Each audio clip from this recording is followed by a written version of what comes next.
So hi guys, and welcome back to the Anderson Show. I'm Shirley and I have an amazing guest with me. Do you mind introducing yourself? Hi, good morning. My name is Shirley. I've got Shirley with me, guys, and we're going to have an amazing story for you guys today. So Shirley, tell me about your upbringing. Oh gosh. And where are you from?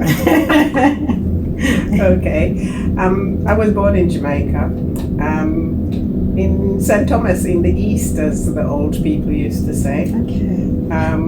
I grew up with my extended family, really, because I had older siblings that my father had, and also my mum had her sisters that she raised as well. Okay. So it was quite a big family of us together.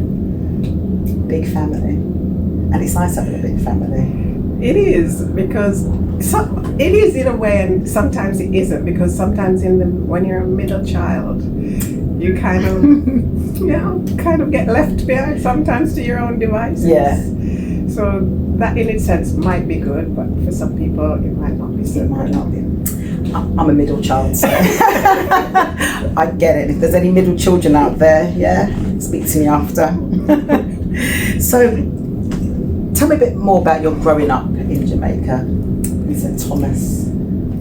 Well, I like to tell people I'm a country girl at heart. Okay. So is that country? Is that West? Is that Cowboys? Yeah, that's so not it. We grew up in a what most people would refer to as a village, really, but for us it wasn't really such a village. It was just one road. There were the houses on both sides. Really? That's interesting. So that particular area was like that. Everybody knew everybody, and you daren't pass somebody in the street and not greet them. You had to show respect. For whatever reasons. And people say it takes a village to raise a child. Yeah. Well, they certainly use that quite a lot, because if you were seen misbehaving, you certainly would know about it, and your parents would certainly know about it even before you got home. Wow. So but what I really loved was my dad. He would never ever chastise us because somebody said something. Yeah. He always wanted to know our side of the story first, and I actually love that. Whereas my mum or my grandma, doesn't matter whether you were right or wrong. Oh my God, you were in for it when you got home. Wow, they were a bit more the disciplinarians in the family. Very much so. So that kind of leads me on to the upbringing then. So your morals and boundaries, where would you say you got sort of like your principles from, of like how to be a good person and looking at your outlook in life? From both mum and dad, really. My dad was a gentler person, but he always told us, what you don't like for yourself, don't give to other people. Okay. Does that make sense? Yes. So treat people how you want to be treated. So if you be kind, people will be kind in return. Whereas my mum, it's kind of really difficult to sort of judge, because she was very, very strict in everything. There was no gray area. It's either you're right or you're wrong. Right. There's no halfway in between. So, and she was also the one that said, if I say jump, you say how high. Wow. Wow. But I guess she sounded like a woman that was, as much as she was married, but she sounded like she had a lot of kind of independence, a lot of strength, Very much an independent person, because she herself had quite a rough upbringing. So she left home and started living her own life, working from she was about 14. So, she's had to make her own way and depend on her own strength as a person, really. And she kind of instilled that in us in lots of ways. And when you're young, you don't think of those things as a good thing. You see it as she's always you know, she's always wanting us to do this and we don't want to do that. But in hindsight, it made a real big difference. It kind of grows your character and your outlook in life as well. It makes you more stronger as well. And I get it, because I think growing up as well, I wasn't born in Jamaica but born here, but my parents being Jamaica, it was very much still the Jamaican way of living. And now I'm old, I'm like, I need to bring some of that back for my own children. That is so spoiled in the westernized society.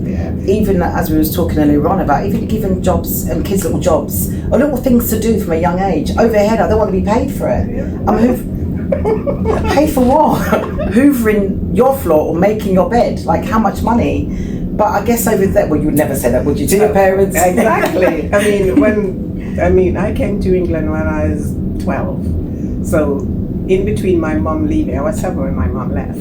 So those 5 years, I had to kind of grow up in a different way, because my grandmother wasn't going to do everything for us. We had to help her. Yes. So, you know, we, like on the weekends, you had your own chores to do. So some of us had to sweep the yard, some of us just had to clean the kitchen, some of us had to, I had to boil the oil.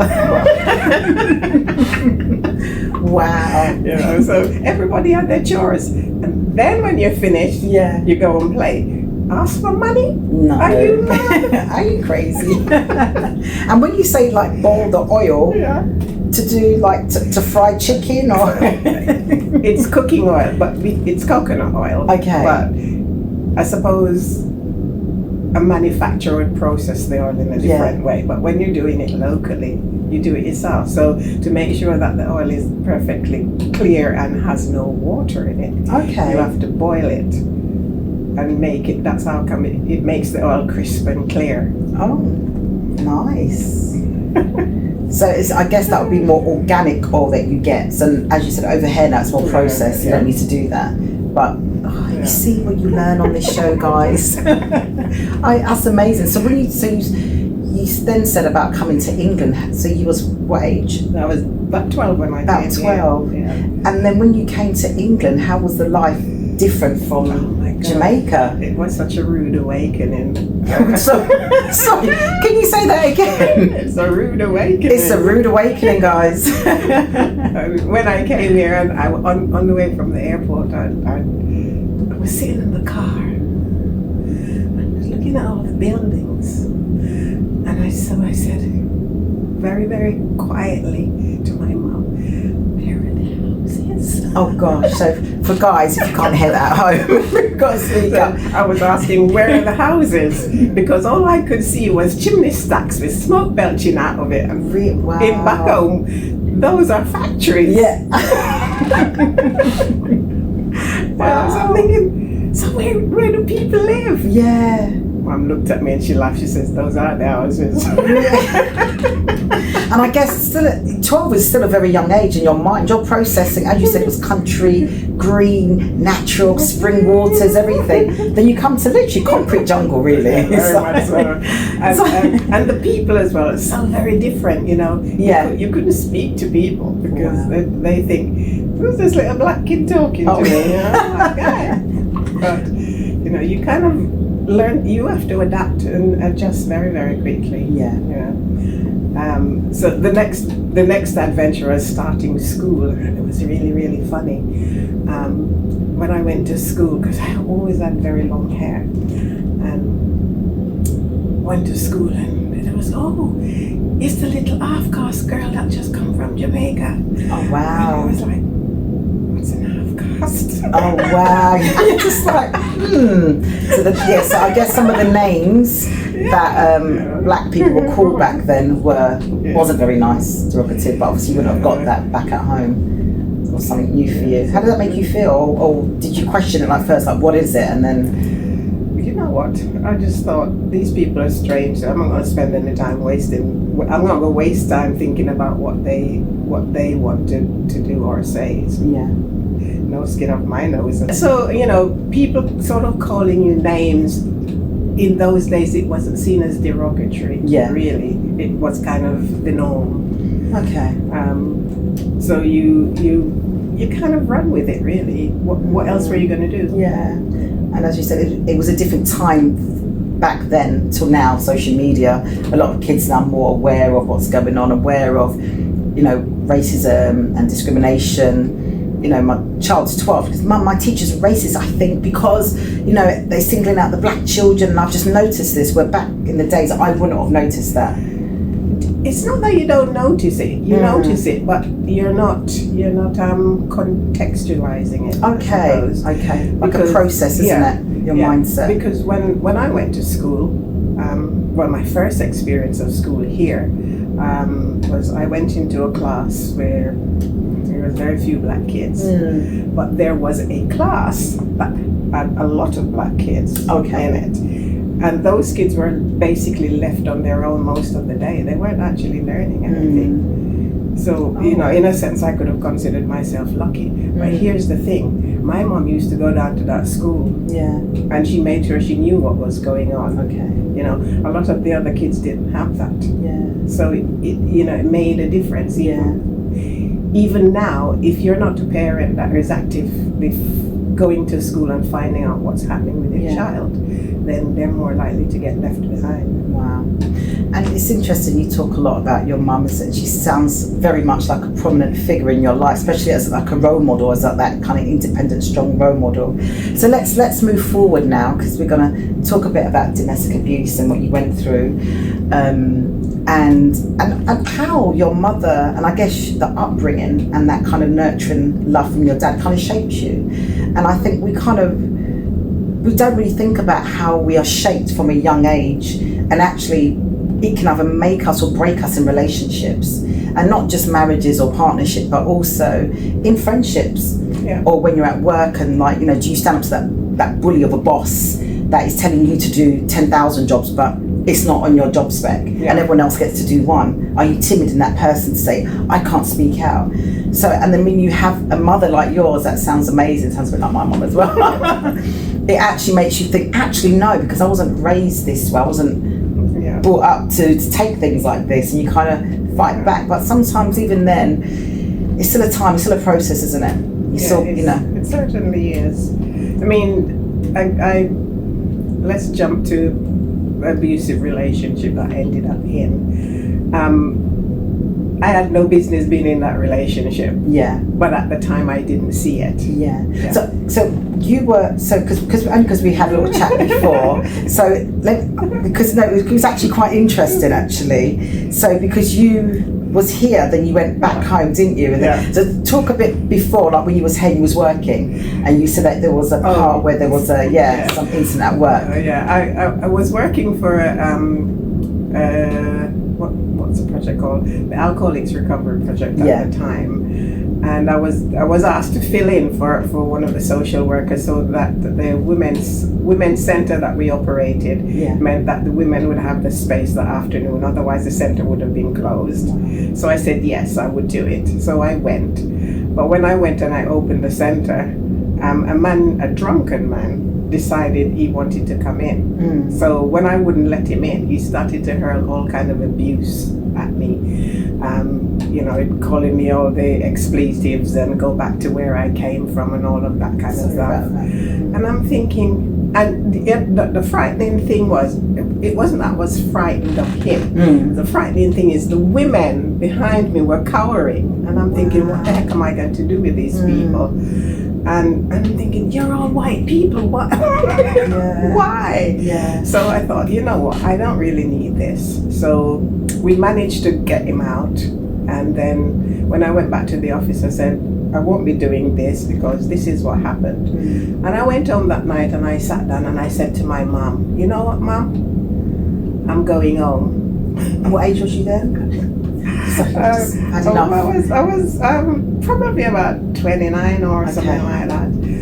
And I gave away everything I had at the time. Just sold everything up? I didn't sell anything. I just gave it away. Wow. And picked up my son and went back. And that's when I got into that relationship that I had no business being in. And how old was your son? He was 4 or 5. Okay, so young. Very young. Right, so back on a plane. By England. Hello, Jamaica. Wow. So I went back. I was living with my grandma because she was still alive at the time, and sometimes when you see mischief, you should leave it alone. You should, but did you? I didn't. You didn't.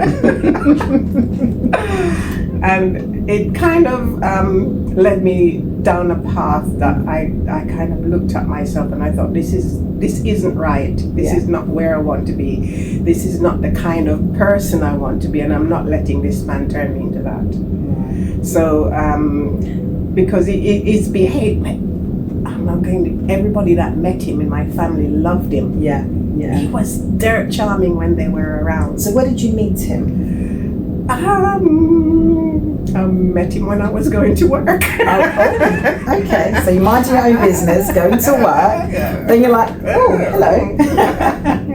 And did he approach you? Was it? Yes, he did. Okay, and put on the charm, as they do. Yes, so I fell for this very charming, so-called charming person. And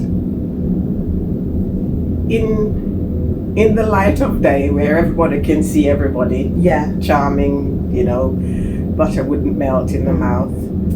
Behind closed door, a different story.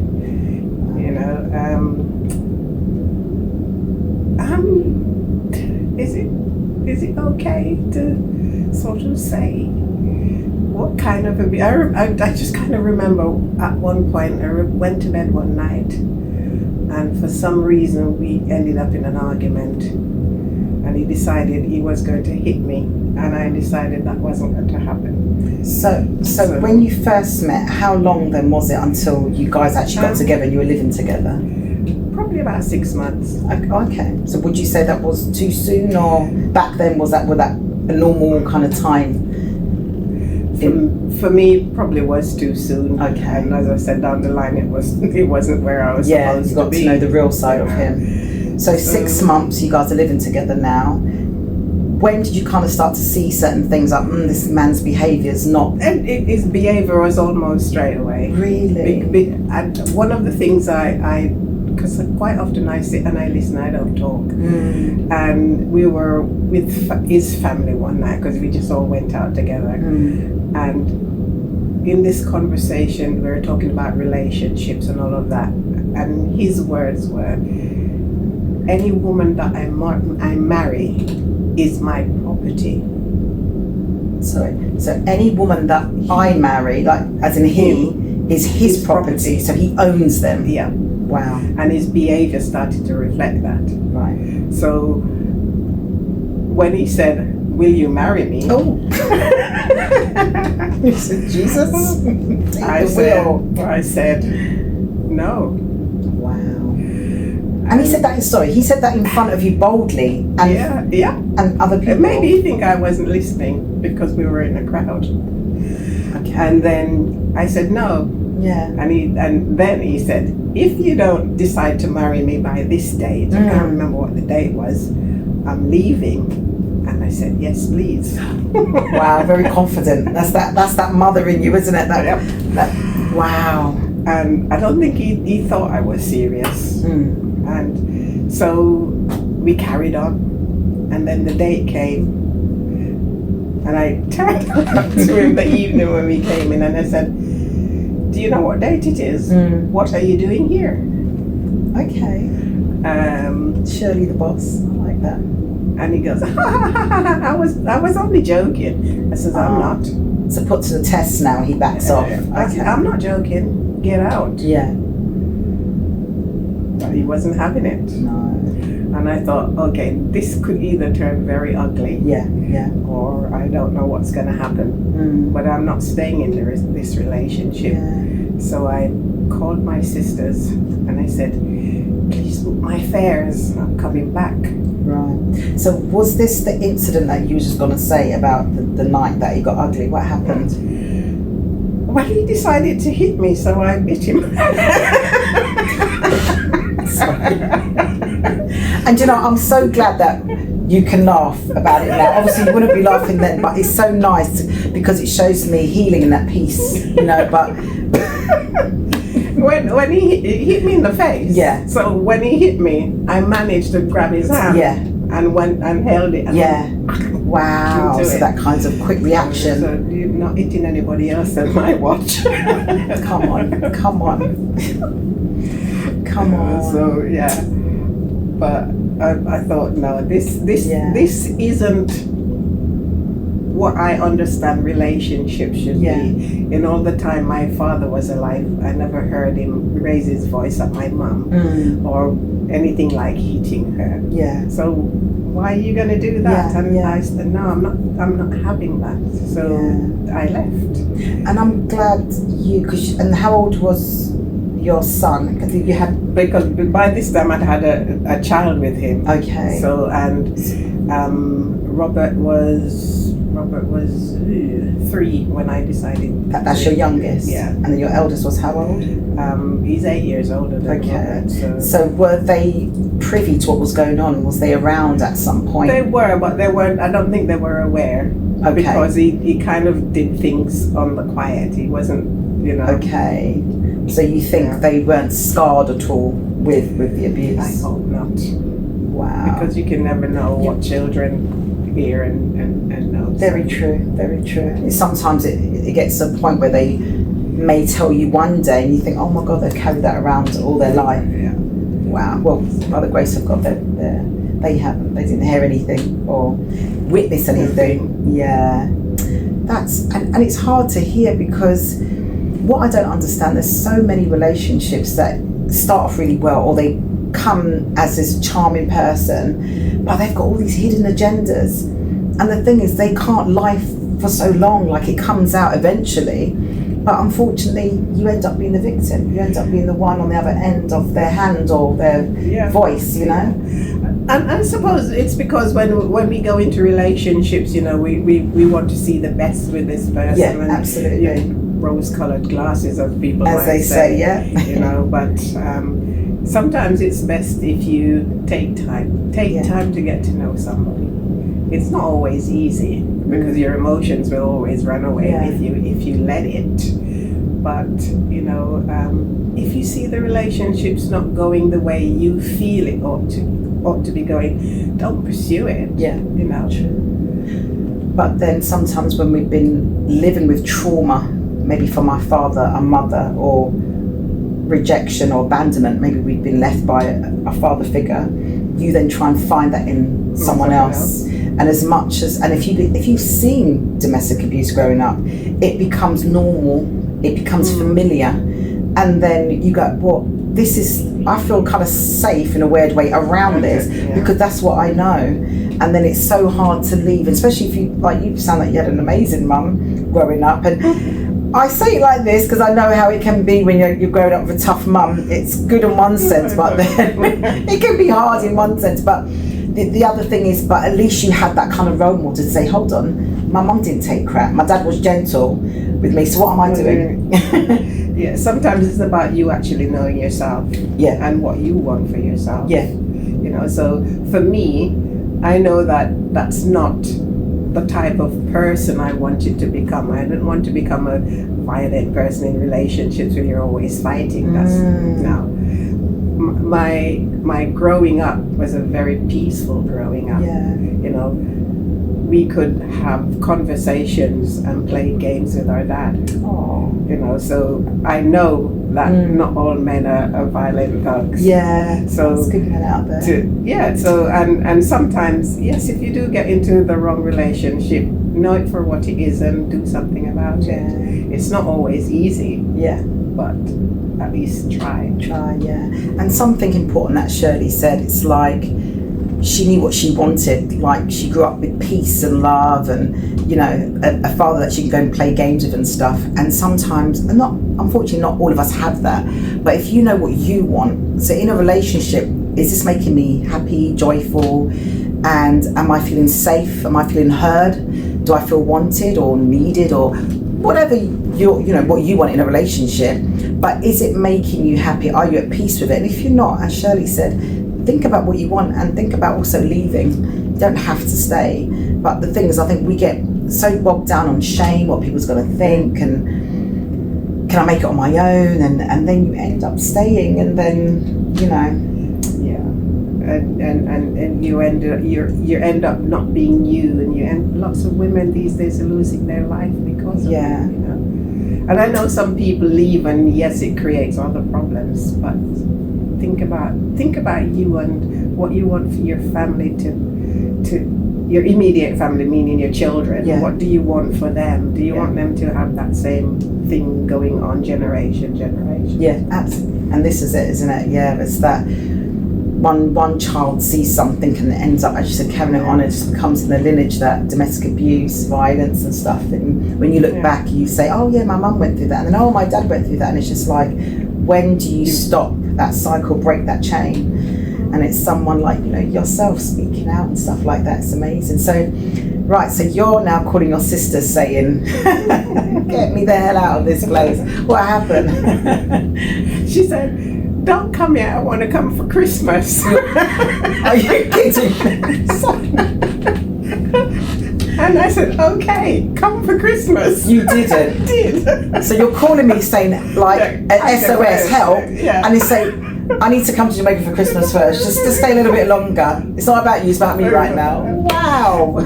So, and in doing that, Gilbert happened, a hurricane. Just gets better, doesn't it? So you was there a lot longer than you thought then? Oh, gosh. Wow. And what year was that in? 88. That was 1988. Wow. Is that the year? And I think most of the roof on the houses went, didn't they? I think I remember, even though I was at school then, but yeah, I remember there was, on the news. I remember the hurricane started in Robert, because he was so little, he kept saying, everybody keeps saying, Albert's coming. Where's Albert? And I'm thinking, who's he? Because we had a neighbor where my grandmother was called Albert. No, Albert isn't. And I realized he meant Gilbert. Oh, Gilbert. So can you imagine explaining a hurricane to a baby? It was like, and so I said to him, can you see how the trees are bending in the wind? So that's what they're talking about, this hurricane called Gilbert. Yeah. And then, man, that hurricane was rough. Wow. And then the hurricane came, the eye of the storm came over. Perfect peace, quiet, sun came out. 10 minutes later, boom! The second wave of the hurricane hit.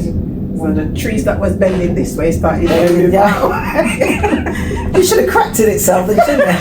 Almost. And that's when the roof went. I think, I'm pretty sure, I remember like people calling back England saying send money to go and get zinc and stuff to fix the roof. Even though, oh my God, that's wild, isn't it, when you remember back then? Yeah, and then when the hurricane passed, we could see places that we couldn't normally see because all the trees. It just wiped everything out. Wow. But how did you feel thinking, I'm going through domestic abuse with this person that I just want to get away with it? In fact, I called my sister to get me out. Now there's a hurricane. And I guess you guys was he still there? Nah. Where the heck was he? Probably it was one of the times when he had gone off to the US because he was trying to get his. So he wasn't even there at that time. Wow. Which was good. Yeah, thank God. So in a way, you had a bit more of an easier kind of separation, because some men aren't leaving, and they will make the child that sometimes they didn't fuss about, but now the child's a priority. Yeah. You know, you're the priority because they're very controlling. But with you, he kind of just left on his own accord. Obviously, a bit of force from it was a case of he wanted to go abroad, and he wanted to come to England with me, and I said, not on your life. Wow. Go somewhere else. Yeah. And I encouraged him very strongly. You need to go. I think it was that bite. Yeah. He's like, well, not again. So, he just went. So he went to the US, and so he had short trips to the US. So between trips he'd come back, but I was already planning to go. Was you ever scared of him? No. So it was more of a thing where, as you said, you wanted more for yourself, and I guess for your children as well. And you didn't want enough. I guess you live in a life like that, your children will be living a life like that. So you have to want more for them as well. Yeah, for me, my children are they were the first priority. Yeah. And as long as they were safe and they were happy, then that's okay. That's okay. And I guess he was jeopardising that with his behaviour towards you. Wow. And I guess that sometimes we really have to think about that, because the children then grow up to be a product of your environment. And then, as I always say, they become the victim or can become the perpetrator. Yeah, and sometimes we underestimate, our children in how much they learn from us. Yeah. From what they see or hear. Yeah. And quite often we behave ourselves in a way that's not appropriate in front of those children. Yeah. And what they learn from that isn't always the best thing. Yeah. So we always have to be aware of what we're doing and saying. Yeah. Did you, after you came back to England, did you realise that I was in an abusive relationship? Did you kind of think about actually? Yeah, I thought about it. I knew that it was abusive from that behaviour. What I didn't know is the terminology that's currently used. Okay. Yeah. was unfamiliar, but I know that the behaviour wasn't right. Because we talked about coercive, controlling, and you said that's what he was going through. Wow. And what were some of the things, if you think back, what he was doing to you? It was things like when people came around. Say you had friends around. Yeah. It'd be all nice and joking and everything. And then the minute those people gone, it was like, you have to wash up the plates, you have to clean up the house. And it's like, the house wasn't dirty in the first place. Yeah. And you don't have to tell me to wash the plates, because I would have done it anyway. It's not like you're doing it. Yeah, yeah. So it's those kind of little things. And I remember he had other children as well. So I always tried to include the ones that I knew about. Okay. Sorry. I counted. Where did these two come from? Exactly. Stop me. To be part of the family, because I grew up in an extended family, so having children around from different parents wasn't a problem. Yeah. But we were sat at the table, we had a really nice dinner, and usually everybody, when they're finished, they take their plate out, put it in the kitchen or put it somewhere. He said to his son, "Oh, leave it, she'll clear it up afterwards." No. And I thought, so belittling it even in front of the children. I'm thinking, wow. What? No, this ain't gonna happen again. Yeah. I understood what was happening. Did you have to go counselling or anything like that, or no? You were like, What's counselling? Yeah, and that's that kind of good old Jamaican upbringing. Isn't it? Like me, must be joking. But some people do. Some people, because what they have, they start to get PTSD. They get flashbacks. And then sometimes it then causes that trauma that they can't actually get out of. And they thought, I thought I was fine. I thought it didn't bother me, but all of a sudden I'm getting these flashbacks. And then they have to seek counselling. So you didn't have to go counselling it. You just like, you know what? I recognise what it was, and I've got out and I've got my children safe. And I'm glad, it's good on you. And it's a nice story to have, because not everyone's story is all the same. And not every story works out well, if that makes sense. So it's nice to even show that it can work out well, and you can do well, from it after. It's not just always doom and gloom. No. And have to commend you on that as well. No, well done, because some people just stay, isn't it? It's like, I always hear sometimes like the older Jamaican ladies, like, you have to be good to your husband, you have to be good to your man, feed them, be seen and not heard like you're a child. And you're like, wait a minute, you can't live like that. But it's because of what they've been also taught and shown from their parents, or exactly. Been raised by their grandmother. The generation pre my grandmother's generation was that kind of those kind of relationship was all about the man. And it didn't matter how that man treated you. You have to obey. So their children would, especially their girls, would have been brought up domesticated. Yes. So their purpose is to service. The man and the house, and the children. My mother, be independent, stand on your own 2 feet. So she put those sort of like those morals, those guidance, those principles within you from young, and that's what you kind of led with, especially in this relationship. He was like, something doesn't seem right here. that's not how I was raised or taught, so I'm not going to now sit here and take it. And that's good. See, I think a lot of young women need this kind of teaching. No, seriously, it needs to be like a course or something showing them, to be resilient, but also to understand what abuse is. Yeah. And obviously, and there's a few courses out there, but some, good old Jamaican course, old school, because it's different, like, a bit more real. Like growing up back in the days was a bit tough because as you said, it's the old school mindset of how some of us was raised, and even as you said, it was like your great grandmother's generation, my grandmother, or your grandmother, and obviously her parents from then. But still very much like even when I was growing up, you had some of the Jamaican grandmothers. No, if you don't do that, you're not going to keep your man. Yeah. You must wash up, clean up, give him his dinner on a tray, and then it's just like be at his beck and call. Yeah. And if not, if he leaves you, it's your fault. So then that's when you start to breed sort of like domestic abuse and stuff like that. Because the men's like, okay, I've got it this good, I can do what I want. Yeah, my mom decided that wasn't her life, and she wasn't going to have that for her children. Yeah. So although my brother got away with, not cleaning the house when it was his turn, all of us had to do our own chores. Yeah. So for him, it was don't rely on a woman to iron your shirt. Okay. So he had to learn to iron his own shirts. Good. And I think, why should some woman come iron a shirt for you? You got two hands. Exactly. So I'm glad it was like that, not just for the women, but good for your brother too. And so, and coming out of all of that, and obviously growing up, you've got two sons. What are you doing now? Hey. So I am now a retired person. This is what a retired person looks like. But I do run my own home-based business. So I work with an amazing company called Forever Living Products. Obviously a product-based company, so product of the product. So we help people to look after their health. So quite often we have challenges around our gut, around our skin. So we use products to support the gut, the immune system. Yeah.